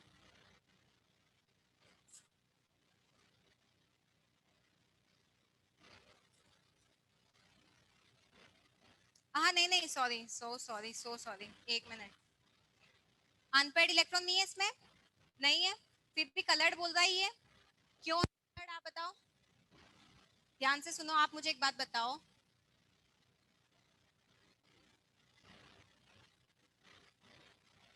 किस तरह से हो जाएंगे ये, अब डीडी ट्रांजिशन तो हो रहा है ना पर इनमें,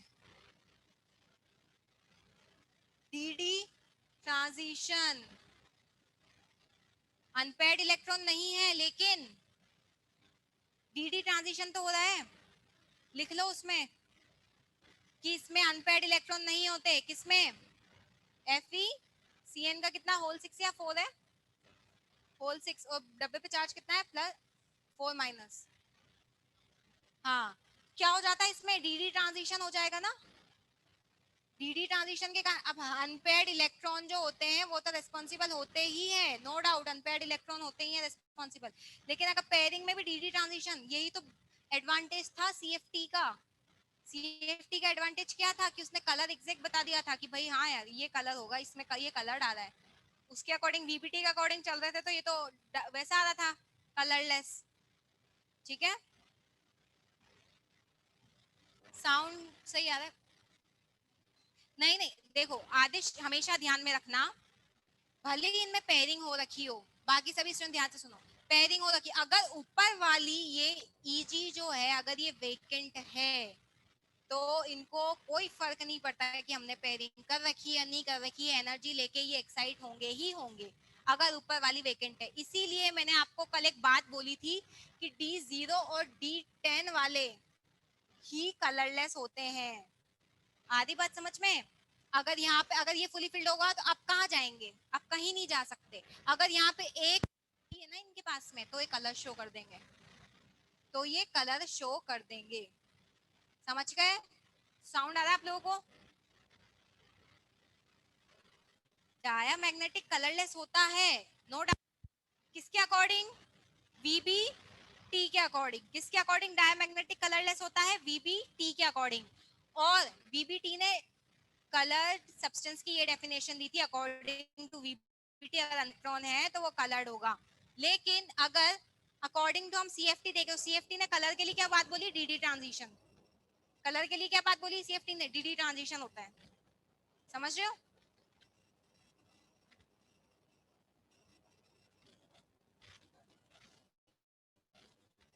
0.23 का फोर्थ एंड सेकेंड, हाँ डिस्कस कर रहे हैं अभी हम।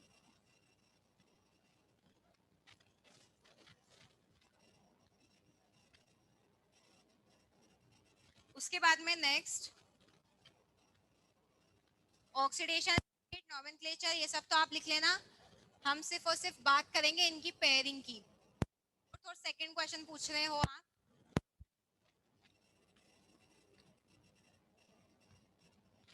सेकंड वाला जो क्वेश्चन है, सेकंड वाला देखो, NH4 का होल ट्वाइस COF4, ठीक है। ऑक्सीडेशन स्टेट बताओ, यही है ना? ये थर्ड है क्या? अच्छा ठीक है।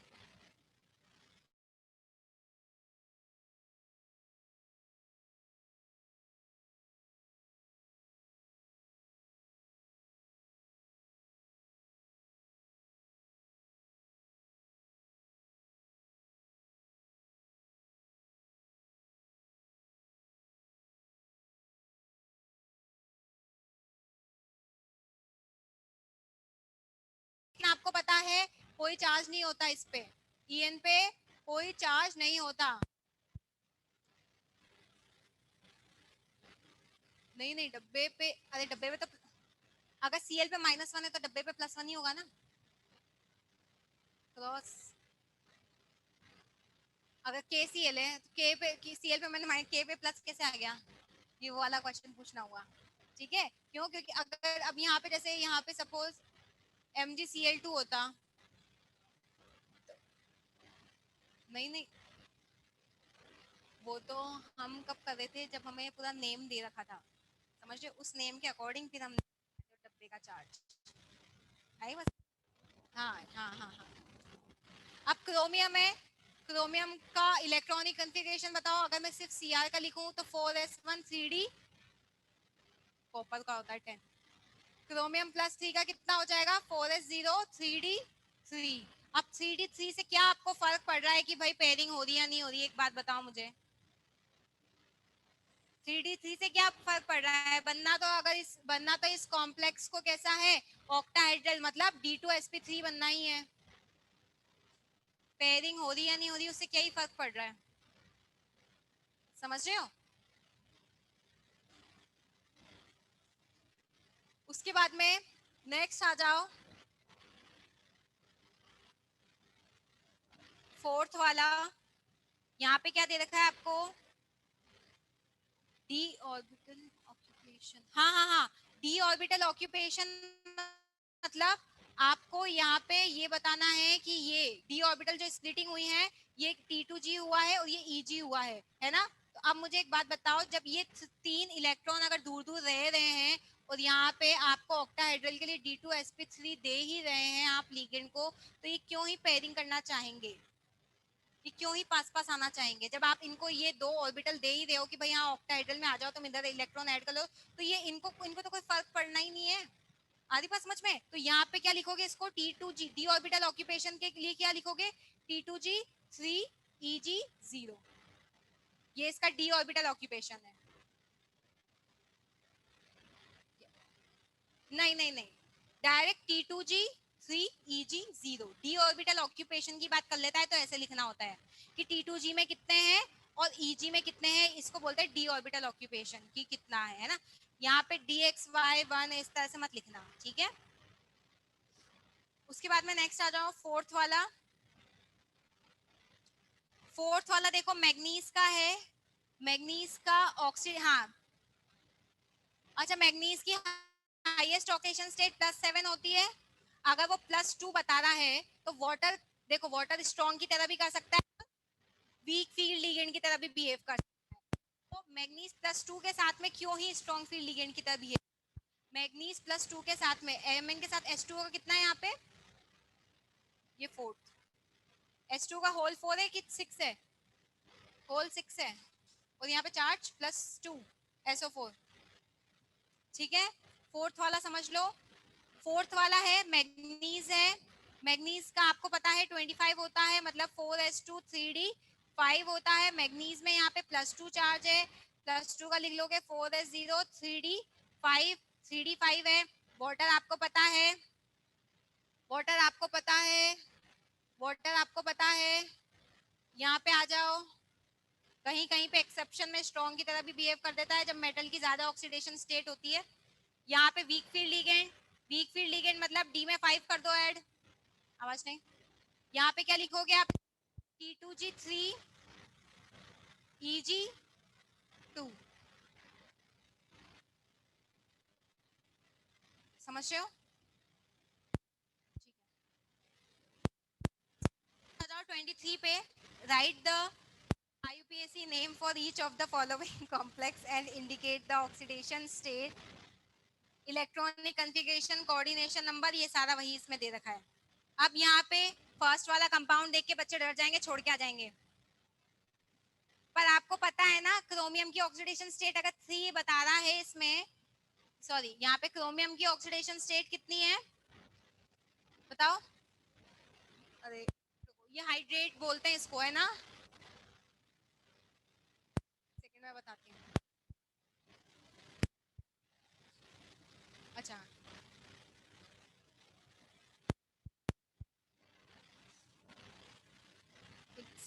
अभी देखो देखो, के है potassium di, sorry potassium di aqua di oxalato chromate third,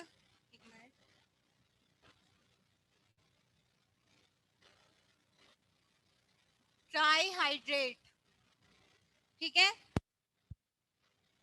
अब यहाँ पे के तो प्लस पे रहेंगे, तो मतलब ये माइनस पे रहेगा, ये माइनस पे रहेगा, और यहाँ पे चार्ज कितना होता है x प्लस, ये तो 0 है, +2 into -2 is equals to -1, x पे चार्ज कितना आ जाएगा +3, तो मतलब क्रोमियम पे चार्ज कितना है +3, तो क्रोमियम वाला लिखते हैं हम, तो 4s1 3d 10 लिखते हैं, क्रोमियम पे सॉरी 3d 5 लिखते हैं, क्रोमियम पे +3 चार्ज हो जाएगा, 4s0 3d 3, 3d 3 देखते ही समझ जाना है, फिर हेडेक नहीं लेनी है भाई, पेयरिंग करानी नहीं कराने की क्या है, ठीक है।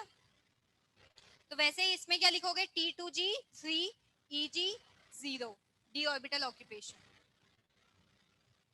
उसके बाद में नेक्स्ट देखो, try chloro try pyridine chromium, ठीक है, try chloro try pyridine chromium, इसमें क्रोमियम की ऑक्सीडेशन स्टेट कितनी होगी +3, क्रोमियम की ऑक्सीडेशन स्टेट कितनी होगी +3, क्रोमियम +3 में यही बताएगा, क्रोमियम +3 में यही बताएगा, क्यों जानबूझ के पेयरिंग करने पे तुल जाते हो अगर ये आराम से बैठे हुए हैं तो, समझ रहे हो, +3 में ध्यान रखना, इनकी मत पेयरिंग करके जाना, आराम से बैठे हुए हैं, इनको इनको धक्का मुक्की करके एक को अनपेयर करके कहाँ सुख मिलेगा आपको भी, ठीक है।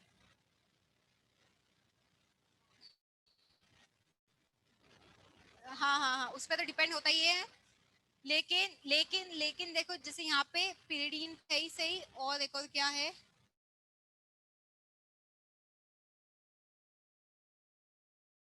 बात सुने, ठीक है, हाँ तो आपका अगर दोनों के साथ है तो मत पेयरिंग करवाना, ठीक है। हाँ एक मिनट, इलेक्ट्रॉनिक कॉन्फ़िगरेशन बोला है क्या इसने, ठीक है, ये वाली T2G EG वाली लिख के आ जाना, इलेक्ट्रॉनिक कॉन्फ़िगरेशन, ठीक है। T2G EG वाली इलेक्ट्रॉनिक कॉन्फ़िगरेशन की बात कर रहा है वो, और वहां पे स्पेसिफिकली देगा डी ऑर्बिटल ऑक्यूपेशन लिख के आना है इसका, ठीक है। हाँ हाँ, हम्म,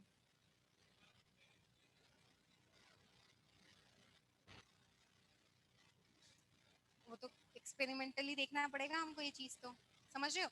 हम नहीं कह सकते कि यहाँ पे, क्योंकि यहाँ पे अगर, हाँ साइनाइड ऑल्दो एक स्ट्रॉन्ग फील्ड लिगेंड है, लेकिन अगर वो यहाँ पे आप इसको लेके भी आ जाओगे तो आपको तो लास्ट की डी ऑर्बिटल ही तो यूज करने को मिलती है बस, या तो लास्ट की या सेकेंड लास्ट की यूज करने को मिलती है ना, समझ रहे हो। लास्ट या सेकेंड लास्ट से तो आपका हाइब्रिडाइजेशन में चेंजेस आते हैं, तो वो पहले वालों का तो कोई वो नहीं है ना, समझ रहे हो। उसके बाद में नेक्स्ट देखो, हेक्सासाइनो वाला है, हेक्सासाइनो वाला है, करवा देना, हेक्सासाइनो वाला है, पेयरिंग करवा देना।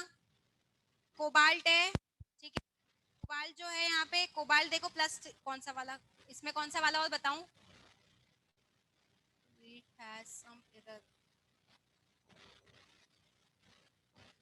एक मिनट, 9.28 अभी हम देखते हैं। ये वाले बताओ, इस वाले क्वेश्चन में कोई डाउट है क्या अभी, और किसी कंपाउंड में 9.24 के किसी और कंपाउंड में डाउट पूछना है आपको, 9.24 के और किसी कंपाउंड में डाउट पूछना है क्या। थर्ड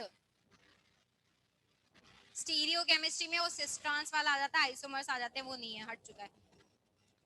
थर्ड नहीं नहीं, वो सिर्फ हाइड्रेटेड है बस, और कोई कुछ नहीं, मतलब कोई फर्क नहीं पड़ रहा उससे, उससे कोई फर्क नहीं पड़ेगा, नहीं, ठीक है। थर्ड वाला, सेकंड की थर्ड, सेकंड वाला बताया तो था अभी, T2G में 3 आएंगे, क्यों, क्योंकि यहाँ पे भी क्या होगा, क्रोमियम +3 में है, क्रोमियम क्या है +3 में है, फर्स्ट और सेकंड में क्रोमियम +3 में है। थर्ड में देखो, थर्ड में जो है, थर्ड में आपका जो इसकी ऑक्सीडेशन स्टेट है Mn की, वो कितनी है, +2, साइनाइड स्ट्रॉन्ग फील्ड लिगेंड है, साइनाइड स्ट्रॉन्ग फील्ड लिगेंड हो गया, स्ट्रॉन्ग फील्ड लिगेंड हो गया। तो अब यहाँ पे आपको क्या करना है, यहाँ 3 है, यहाँ पे 2 है, कैसे करोगे, 1 2 3, और यहाँ पे 4 5 इसी में ही फिल करोगे। अब 4 5 इसी में ही फिल करोगे तो क्या लिख दोगे, T2G 5 EG 0, बस।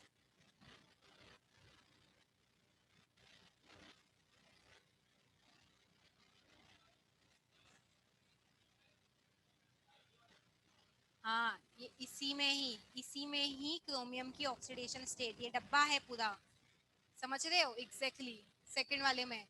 CO क्या है, CO के बाद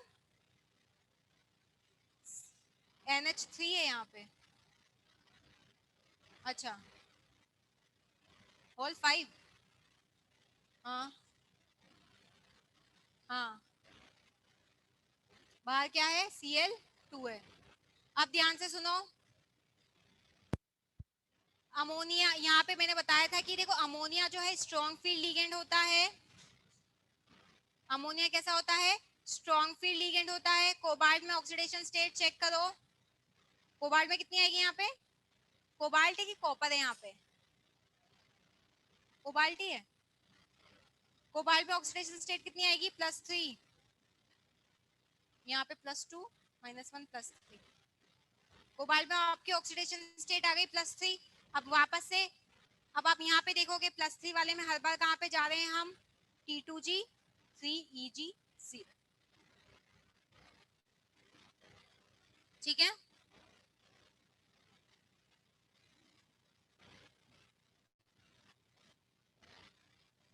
उसके बाद में नेक्स्ट आ जाओ, स्टेबिलिटी हट चुका है,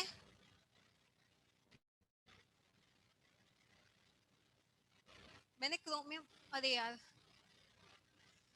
कोबाल्ट का ऑक्सीडेशन नंबर कितना होता है, आयरन के बाद आता है कोबाल्ट, ठीक है, 27, 4s2 3d7, कोबाल्ट मतलब +3, 4s0 3d6। अब 3d6 होता है अमोनिया, स्ट्रॉन्ग फील्ड लिगेंड होता है, इसमें स्टार लगा के लिख लो, इसमें स्टार लगा के लिख लो कि D6 से पेयरिंग हो जाएगी, समझ रहे हो, इसमें स्टार लगा के लिख लो, पेयरिंग हो जाएगी, बिकॉज अमोनिया जो है वो स्ट्रॉन्ग फील्ड लिगेंड होता है और कोबाल्ट +3 ऑक्सीडेशन स्टेट में है। देखो अमोनिया वीक स्ट्रॉन्ग कहीं पे भी वैसे बिहेव कर जाता है, वैसे ऑल्दो मैंने यहाँ पे लिखा है नाइट्रोजन जो स्ट्रॉन्ग फील्ड लिगेंड की तरह है, लेकिन कोबाल्ट भी तो +3 वाले में, और मैंने आपको बताया था ना कोबाल्ट +3 और निकल +3 पेयरिंग हो जाती है वहां पे। हो गया। कौन से वाले में? जिनमें हमें डाउट रहता है, जैसे ऑक्जेलेट में हमें डाउट रहता है अमोनिया में हमें थोड़ा डाउट रहता है, कहीं कहीं पे अमोनिया स्ट्रॉन्ग की तरह बिहेव करता है, कहीं कहीं पे वीक लिगेंड की तरह बिहेव करता है। स्क्रीन ब्लर आ रही है क्या सभी को, या फिर सिर्फ केशव को ही स्क्रीन ब्लर है? डी ऑर्बिटल ऑक्यूपेशन मतलब डी ऑर्बिटल में स्प्लिटिंग के बाद में आपको उसका कॉन्फ़िगरेशन लिखना होता है कि भाई यहाँ पे आपको पता है ये T2G होता है, ये EG होता है, तो यहाँ पे क्या लिखोगे T2G6 EG0, ये इसका डी ऑर्बिटल ऑक्यूपेशन होता है। मतलब डी ऑर्बिटल में कितने इलेक्ट्रॉन फिल हुए हैं किस अकॉर्डिंग, ठीक है, T2G EG के अकॉर्डिंग उसको बोलते हैं। नेक्स्ट आ जाओ, question number highest magnetic moment, तो इनके कैलकुलेट कर लेना आप लोग अनपेयर्ड इलेक्ट्रॉन निकाल के। ऑक्सीडेशन नंबर ऑफ कोबाल्ट यहाँ पे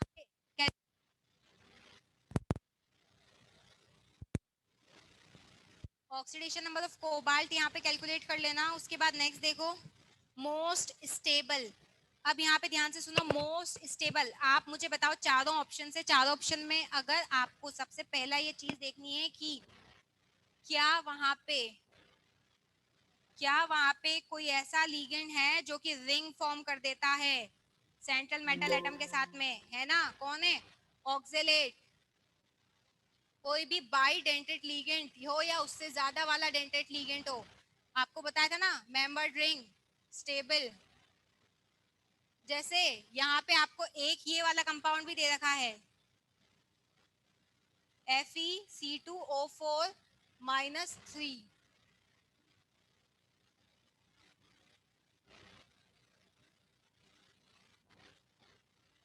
समझ रहे हो? बताया था ना आपको यहाँ पे कि मेटल के साथ में क्या कर लेता है, ये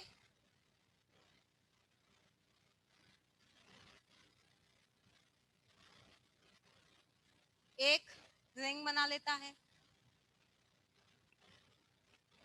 समझ रहे हो? अब देखो जैसे सपोज ये आ गया,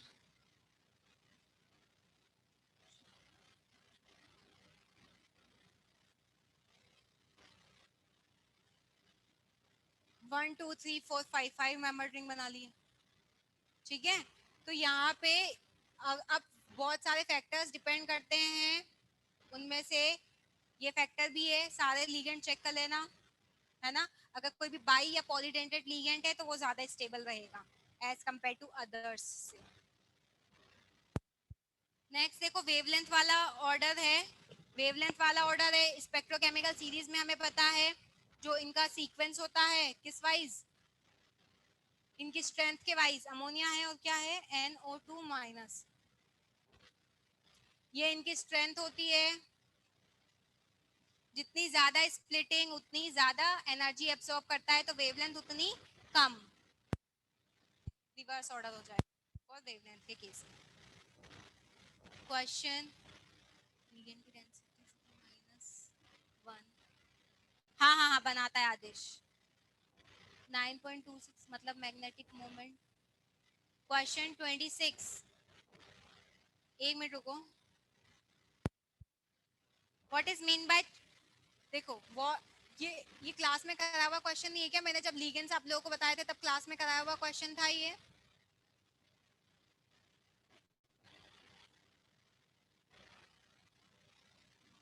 9.29 कैसे करेंगे?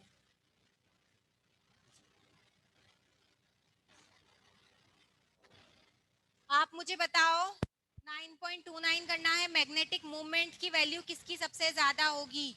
आप मुझे बताओ रूट ऑफ एन क्या होते हैं? नंबर ऑफ अनपेयर्ड इलेक्ट्रॉन, इन सभी में अनपेयर्ड इलेक्ट्रॉन कैलकुलेट कर लेना, इन सभी में अनपेयर्ड इलेक्ट्रॉन कैलकुलेट कर लेना, जिसमें अनपेयर्ड इलेक्ट्रॉन ज्यादा उसका मैग्नेटिक मूवमेंट भी ज्यादा।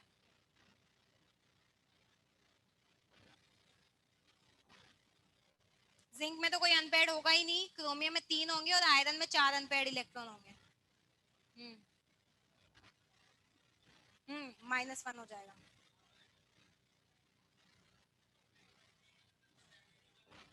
हाँ हाँ हाँ स्टेबिलिटी वाला है ना, वही बताया तो अभी। ये रिंग फॉर्म कर लेते हैं।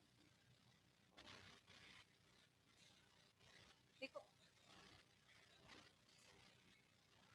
एक्चुअल में क्या होता है ना, ये क्या करता है, स्टेबलाइज कर देता है सेंट्रल मेटल आयन को। आधी बात समझ में? इस वजह से हाँ, रिंग फॉर्म करके स्टेबलाइज कर देता है ये।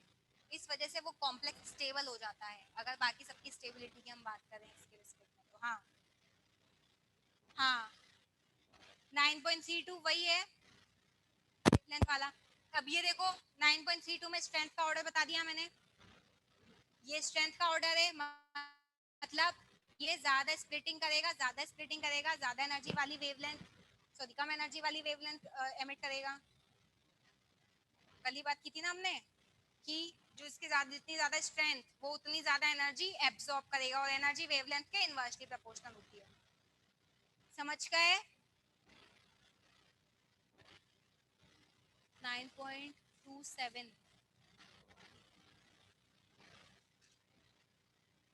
9.27 हट चुका है, 9.27 हट चुका है, एप्लीकेशन ऑफ कोऑर्डिनेशन कंपाउंड नहीं है।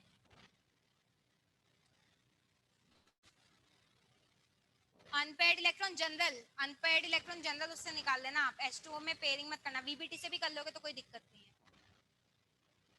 CO में कॉम्प्लेक्स तो बनाया ही नहीं है सबको।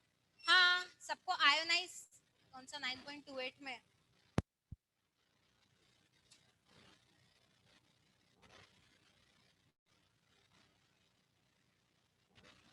अच्छा हाँ 9.28 में इसने बोला है। हाँ अरे कॉम इसने कोऑर्डिनेशन स्फीयर बनाया नहीं है, लेकिन आपको पता है ना यार 4 या 6 ही होता है, तो 6 हो गए तो डब्बा बंद कर दो ना उसको।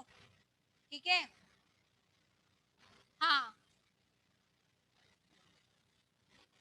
हाइब्रिडाइजेशन VBT से निकालना।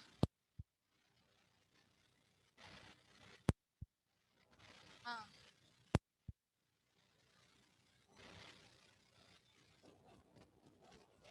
अच्छा एक मिनट रुको। एक हाँ हाँ हाँ, एक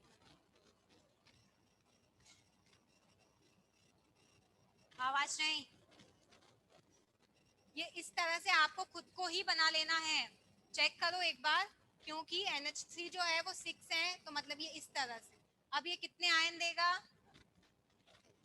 3। अरे ये कितने आयन देगा एक्वस सॉल्यूशन में? 3 आयन, पूरा एक डब्बा, बाकी तो Cl- आयन हो गए। नहीं तो हम किससे 6 से 7 8 कैसे हो जाएंगे? 9.30 मिसिंग है न्यू बुक में, 9.30 तो मिसिंग है। ऑक्सीडेशन नंबर ऑफ कोबाल्ट पूछा गया है इसमें। हाँ एग्जैक्टली, ये कोबाल्ट है, माइनस इसकी ऑक्सीडेशन स्टेट पूछी है।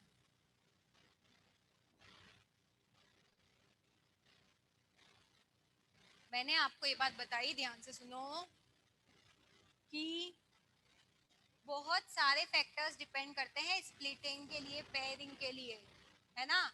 एक दो फैक्टर पे डिपेंड नहीं करता स्प्लिटिंग। तो मैंने आपको बताया था अमोनिया हो गया, वाटर हो गया, ये कहीं कहीं पे स्ट्रॉन्ग फील्ड लिगेंड, कहीं कहीं पे वीक फील्ड लिगेंड की तरह बिहेव करते हैं, है ना। आप लोग ये बात देख लेना, अगर मेटल जो है वो उसकी हाईएस्ट वाली ऑक्सीडेशन स्टेट में हो, या फिर अगर नहीं, पर ऐसा ऐसी बात नहीं होती, नहीं तो Fe+3 में हो जाती पेयरिंग। आप ये देख लेना, अगर कोबाल्ट हो गया, निकल हो गया, अगर वो +3 में है तो इनमें तो पेयरिंग हो जाएगी इनके केस में। आधी बात समझ में? बाकी Fe+3 हो गया, Fe+2 हो गया, Mn+2 हो गया, इनके केस में पेयरिंग नहीं होती, इनके केस में ये सब वीक की तरह बिहेव करते हैं। अब और कुछ एक्सेप्शन आ जाए तो आपको आंसर, आप प्रीवियस ईयर वाले पेपर देखोगे तो आपको सब समझ में आ जाएगा, सारा कुछ क्लियर हो जाएगा, क्योंकि वहां पे क्वेश्चन में आपको गिवन होता है एक्सपेरिमेंटल डेटा है। अब इसका क्या करोगे आप बताओ?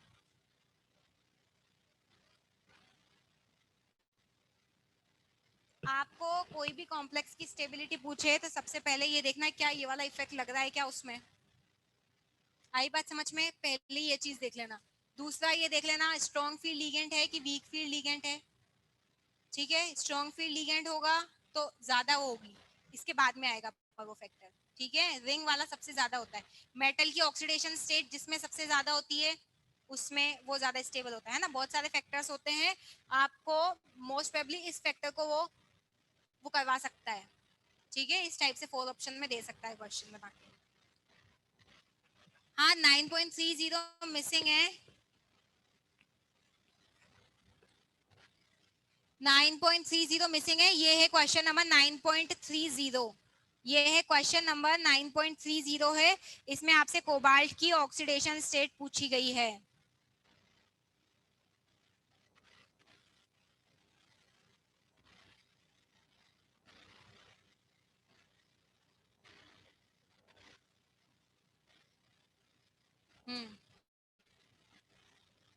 ठीक है, डेफिनेशन ठीक है, ठीक है। हाँ कौन सा, किसमें? नहीं नहीं नहीं, डायरेक्ट डायरेक्ट इसमें वैल्यूज लिख देने की, भाई 3 है कि 2 है कि 1 है कि 0 है। वर्नर थ्योरी का एक्सपेरिमेंट बताया था ना, उस तरह से करना है इसको। वर्नर थ्योरी का एक्सपेरिमेंट बताया था ना, जितने फ्री आयंस होंगे, तो अगर ऑक्टाइडल है 6 तो उधर दे दो, बाकी बचे कुछ उसमें प्रेसिपिटेट बना लेंगे। ठीक है, डेफिनेशन लिखवा देती हूँ, एक डेफिनेशन लिख लो।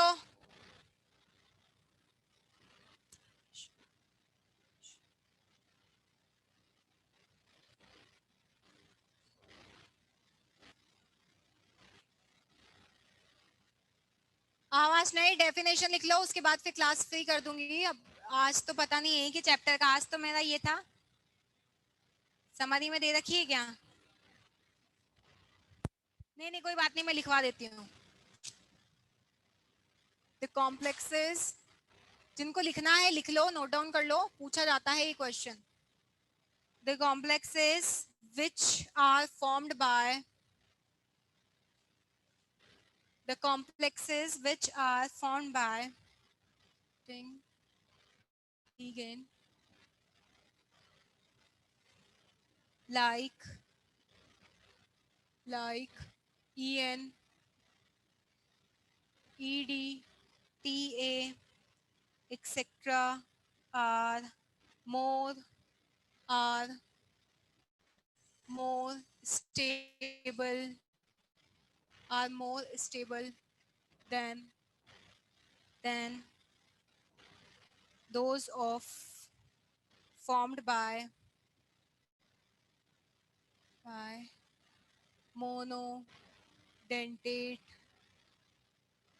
monodentate ligand like NH3 or H2O, etc. This enhanced the stability of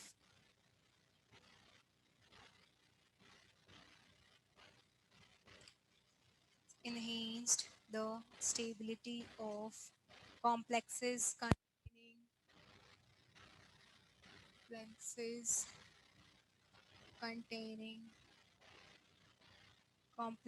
containing gelatin ligand is called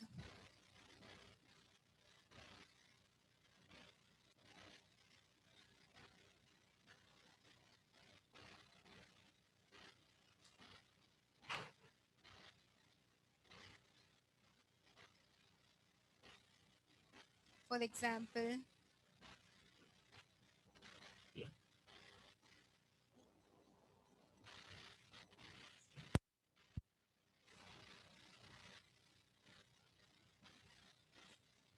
हाँ कोई सा भी बना लेना, ध्यान रखना मेटल की जो स्टेट है ना, समझ रहे हो? अगर आप सेम का कंपेयर कर रहे हो, मेटल की स्टेट सेम रखना, लीगेंड डिफर करके। और अगर कोई सा भी आपने एग्जांपल डाल दिया, तो जैसे इसमें क्वेश्चन में दे रखा है, तो आपको क्या देखना है, सिर्फ और सिर्फ वही बाइडेंटेट है ये या नहीं है, ये है ना, बाई है या पॉली है, उस अकॉर्डिंग।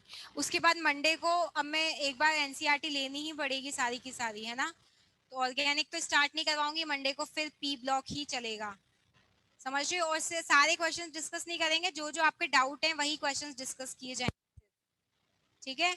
मंडे को पी ब्लॉक और डी एंड एफ ब्लॉक ये डिस्कस किए जाएंगे। एड्सॉर्प्शन वाला तो आप देख लेना चैप्टर, उसमें तो सरफेस केमिस्ट्री में तो ऐसा एक भी क्वेश्चन नहीं होगा जो नहीं बताया क्लास में, ठीक है। तो ये दो चीजें, अब तो बाकी जल्दी हो जाएगा, डी ब्लॉक में तो फिर भी बताने जरूरी थे, ठीक है। Okay, thank you.